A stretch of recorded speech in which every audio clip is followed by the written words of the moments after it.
1 year ago this week, former Senator Jim Demint said that Obamacare would destroy private insurance. Of course, Jim Demint, a Republican senator, this was when private health insurance companies were raking in the record profits they had been for years in spite of the recession. The nation's 5 largest for-profit insurers closed out 2009 with a combined profit of $12.2 billion. So how have they done since?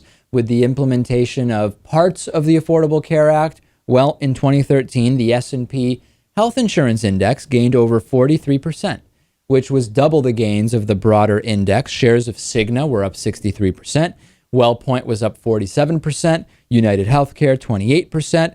And post-Obamacare, these insurers jacked up their premiums and also were receiving larger taxpayer subsidies. I don't think anyone, Lewis, is going to be surprised that the quarterly earnings reports of the companies show that they are doing just fine. And the concern, it was kind of like concern trolling, wasn't it, over the future of these insurance companies? It was.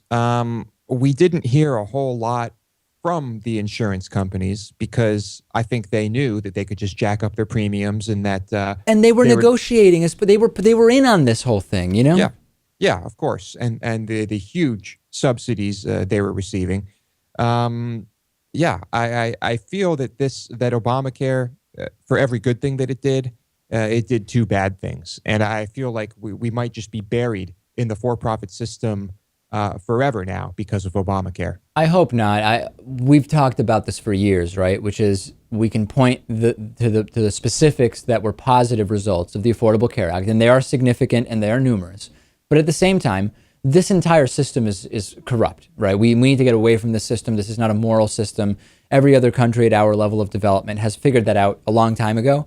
And by putting more people in the for-profit insurance system, we may be further locking it in. Some people disagree and they say, we're not locking it in further, David.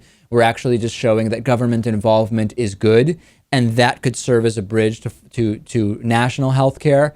I don't know that I believe that. I think that it's certainly a viable criticism, even if it ends up being not 100% accurate, that the Affordable Care Act has further ingrained this employer-connected for-profit health insurance system into society and into the economy.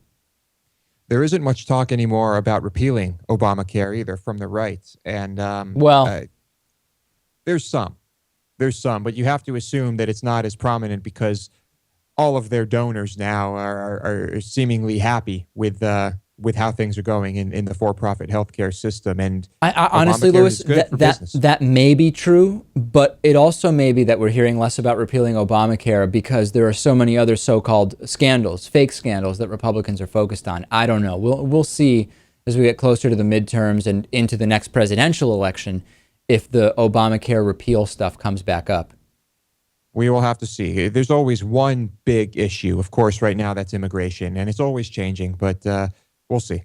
It's Friday. Join us on Reddit. Talk to us, suggest stories, talk to other viewers. Go to davidpakman.com/Reddit. That's REDDIT.